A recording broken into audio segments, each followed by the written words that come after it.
हमारी गली में या मोहल्लों में खंभों के साथ लगी होती हैं फ्लैक्स, वो होती हैं, उनका साइज़ होता है 2x5, यानी कि 2 फुट बाय 5 फुट की वो होती है।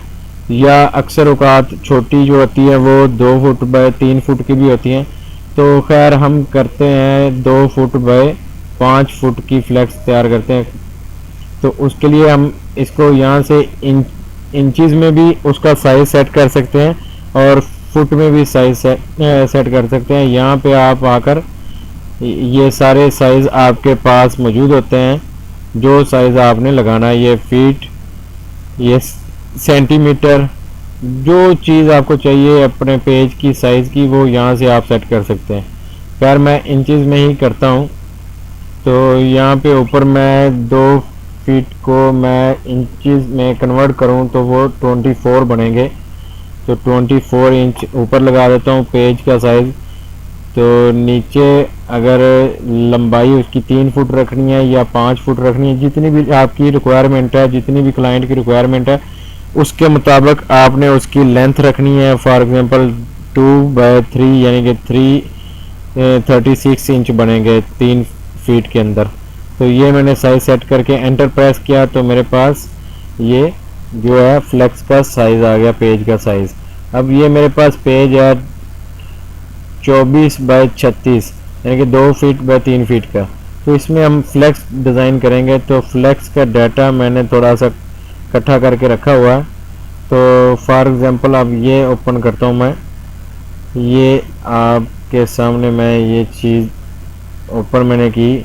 अब फॉर एग्ज़ाम्पल मैंने ये फ्लेक्स ये डाउनलोड किया, हमने डाटा यहाँ से ले लेंगे लेकिन डिज़ाइन इसको थोड़ा सा चेंज कर देंगे। ज़रूरी नहीं है कि ऐसा ही डिज़ाइन बनाएं, तो हम इसको थोड़ा सा डिज़ाइन और कलर वगैरह और तस्वीरें वगैरह चेंज करेंगे। तो चलते हैं हम अपनी क्लास की तरफ, टॉपिक की तरफ चलते हैं, ज़्यादा टाइम ना लेते हुए। हमें ये मैंने डाटा इकट्ठा करके रखा हुआ है, पिक्चर्स वगैरह। तो ये मत समझिएगा कि मैं जो है पाकिस्तान मुस्लिम लीग नून का ये फ्लैक्स बना रहा हूँ तो मैं उनको सपोर्ट करता हूँ। मैं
है।